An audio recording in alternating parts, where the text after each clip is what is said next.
Hoy vamos a intentar descubrir si existe una faceta espiritual del condicionamiento humano.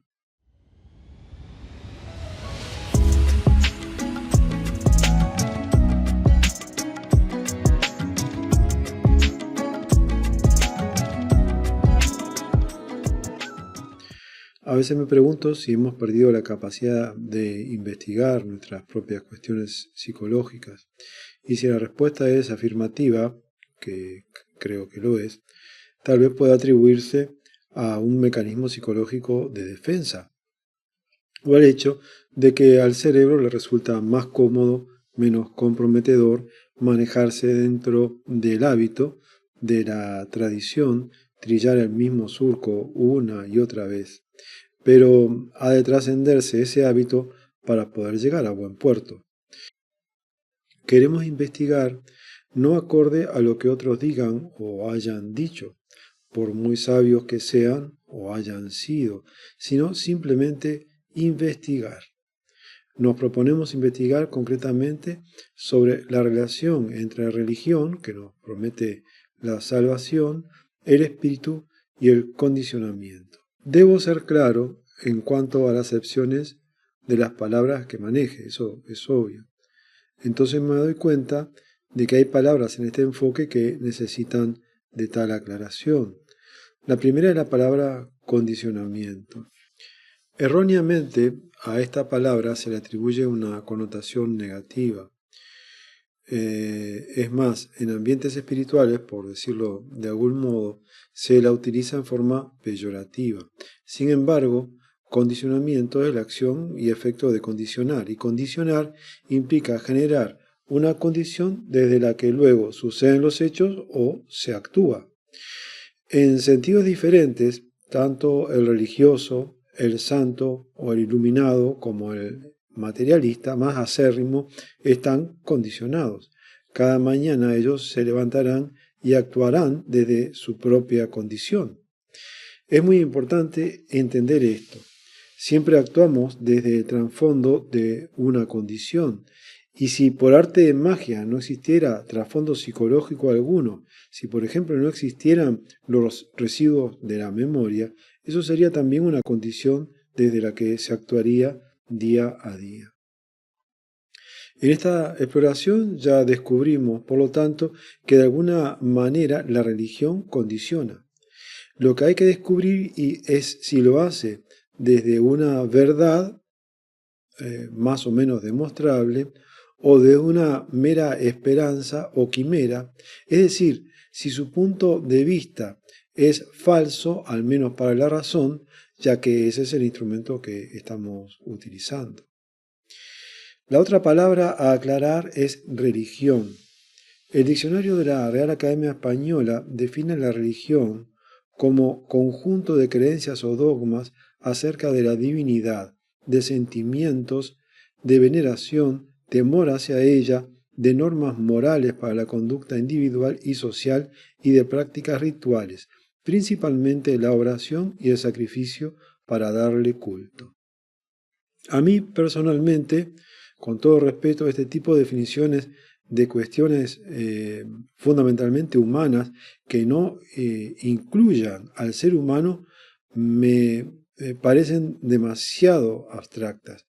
Falta, a mi juicio, incluir en la definición, al menos, que ese conjunto de creencias, dogmas, etcétera, con todas esas características, es encarnado, enarbolado, profesado por individuos, los religiosos, pertenecientes a una estructura corporativa que presenta una organización jerárquica que tiene en la base de la pirámide a los fieles. Otra palabra fundamental es espíritu o espiritual.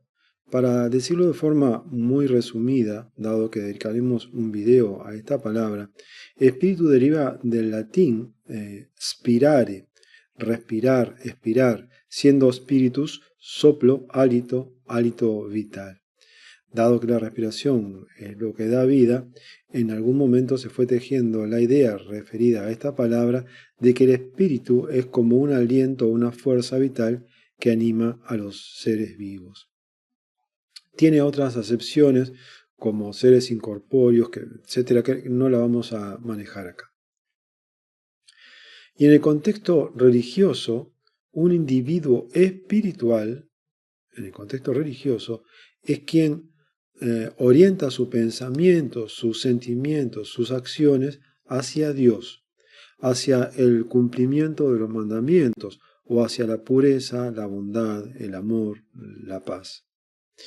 La palabra salvación que figura en la miniatura de YouTube simplemente alude a la promesa de los religiosos de que si hacemos lo que ellos nos piden, tras la muerte nos liberaremos del karma. Remito a quienes desconozcan la palabra, que busquen su significado para no hacer de esto algo demasiado extenso, o tendremos una mejor reencarnación que la presente, o nos sentaremos a la diestra de Dios Padre en el reino de los cielos, cualquier cosa que eso pueda significar.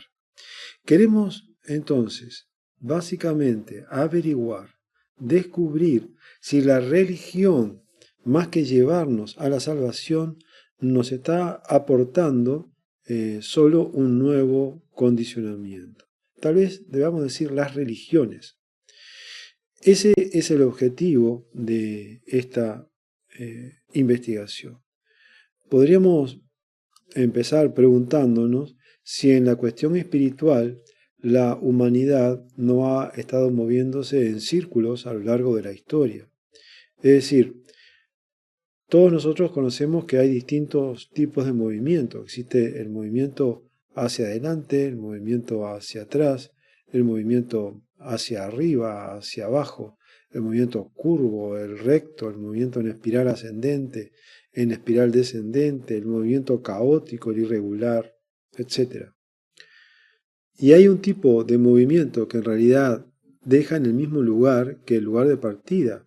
Es el movimiento en círculos, que al menos en algunos sentidos en la práctica podría ser considerado como una ilusión de movimiento, en cuanto a que los parámetros de referencia dentro de los que se encuentra la posición de llegada y la posición de partida son los mismos. Dicho de otra forma, comenzamos preguntándonos si en realidad, en términos espirituales, la especie no está estancada, pese a todo el movimiento religioso que ha existido a lo largo de la historia. Y es claro que esa misma pregunta se la puede hacer a sí mismo un individuo religioso o vinculado a las religiones. Es decir, debería averiguar si, autosugestiones aparte y siendo honesto consigo mismo, no está estancado espiritualmente, no está moviéndose en círculos pese a todos los esfuerzos que ha realizado a lo largo de su vida. Sin duda, para alguien que esté en el ambiente espiritual, esta pregunta es una pregunta embarazosa, complicada, que genera resistencias, porque rápidamente se puede advertir la posibilidad de que al final de la misma, en la respuesta, pueda ponerse al descubierto hechos con los que ese individuo no quiere enfrentarse. Es claro que si uno pretende investigar y se encuentra en esa situación, debe dejar toda resistencia de lado para poder proseguir. Tal vez hasta mediados del siglo XX, y cuando uno examina el fenómeno religioso, quizás un poco más adelante, en los años 60, hasta allí existía en Uruguay, donde resido, y en Occidente en general, prácticamente un monopolio en términos de religión. La religión judeo-cristiana en su conjunto era la mayoritaria. Ella tenía y tiene, los cristianos por un lado y los judíos por otro, por supuesto, sus propios rituales, sus propios métodos, su propio dogma, sus creencias acerca del más acá y del más allá, sus propios libros sagrados, sus portavoces, sus propias autoridades, lo cual tiene implícita la cuestión del poder, seamos claros, la santidad, la iluminación, sus cánticos y su olor a incienso. Pero en los años 60, aproximadamente, hacen eclosión por esta zona y por Occidente algunas de las antiguas religiones del Oriente más lejano, con lo que se termina el cuasi monopolio judeo-cristiano, que sigue siendo igualmente mayoritario. A primera vista parece haberse ganado en diversidad, pero mirando más detenidamente, a segunda vista, uno advierte que esas religiones nuevas, esos nuevos esoterismos o caminos espirituales, traen también consigo sus propios rituales, sus propios métodos, su propio dogma, sus creencias acerca del más acá y del más allá, sus propios libros sagrados, sus portavoces, sus propias autoridades, lo cual, seamos claros, tiene implícita la cuestión del poder, la santidad, la iluminación, sus cánticos y su olor a incienso.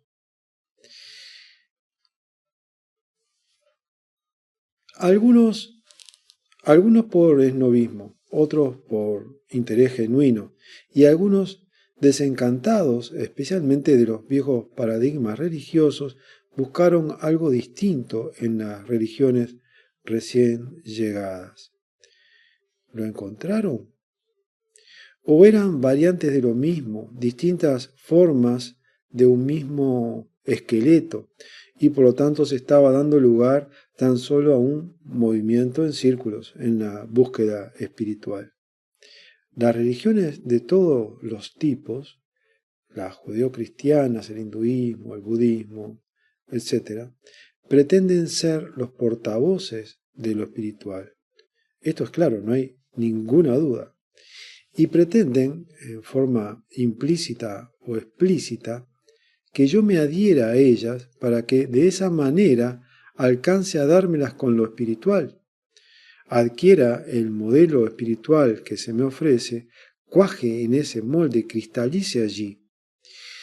Debo ser parte de la Grey, leer sus libros sagrados, participar de los rituales, participar de sus creencias, adquirir todo ese conocimiento y profesar ese dogma. Probablemente tal pretensión se relacione con la constante necesidad del hombre de poseer y dominar, o sea, de acceder a alguna clase de poder, de empoderamiento. Por lo tanto, y si no me he salido de la línea, descubro que las religiones pretenden que yo acceda a lo espiritual desde la dependencia. Y si lo espiritual requiere de mi dependencia, ya saben, dependencia del conocimiento y de la misma línea religiosa, en este enfoque de lo espiritual debe haber alguna falla, ya que me he percatado de una contradicción, de un contrasentido. Lo espiritual, cualquier cosa que ello sea, no puede requerirme que me ate a un poste y por lo tanto pierda la apreciada libertad. Si hemos definido al individuo espiritual como aquel que busca la virtud y la pureza, ¿cómo es posible que eso se base en la dependencia? Que el costo de ello sea mi pérdida de libertad. Comprendo entonces que lo espiritual debe estar más allá del conocimiento, por lo que tal vez la raíz del movimiento en círculos de la humanidad y de mí mismo en este campo se encuentre en la insistente pretensión de acceder a lo espiritual a través del conocimiento y a través de la dependencia de la misma religión, del gurú, del swami, del shankaracharya, del sacerdote, del pastor o del rabí. Quiero aclarar en este punto que obviamente estoy a favor de la libertad de cultos, porque estoy a favor de las libertades individuales en general, siempre que el ejercicio de ellas no atente contra el derecho ajeno. Racionalmente descarto la posibilidad de comprobar la revelación. Repito, racionalmente descarto la posibilidad de comprobar la revelación. Por lo tanto, hasta demostración de lo contrario con pruebas empíricas, descubro que el pensamiento es el que ha creado los ritos, las creencias en esto o aquello, la autoridad religiosa o del pensar, ha adorado a santos, estatuas de santos, gurúes, ha creado al Papa, ha sostenido a la cruz, ha inventado el ayuno y el agua bendita, ha matado en nombre de Dios, ha torturado en nombre de Dios, creó la penitencia, la abstinencia, los yamas y niyamas del yoga, la moral, el pecado, ha intentado controlar, reprimir, ha castigado, ha generado al pecado y luego ha perdonado al pecado, siempre en nombre de Dios. ¿Tengo derecho a pensarlo? Sí. ¿Tengo derecho a expresarlo con el más profundo respeto? Sí. El pensamiento ha establecido además que llegaremos a lo espiritual deteniendo la respiración hasta el borde de la asfixia, como en el yoga, parándonos de cabeza media hora por día, cada vez un poquito más, o realizando un sinnúmero de rituales. Al parecer, en medio de toda esa parafernalia, donde nos sorprendemos dando triples saltos mortales y realizando otras piruetas para alcanzar lo espiritual, y a juzgar por los resultados y más allá de las siempre posibles autosugestiones, nos estuvimos todo el tiempo moviendo en círculos y ese movimiento parece haber creado un agujero negro que se traga nuestra fuerza vital, nuestro espíritu y nuestras buenas intenciones.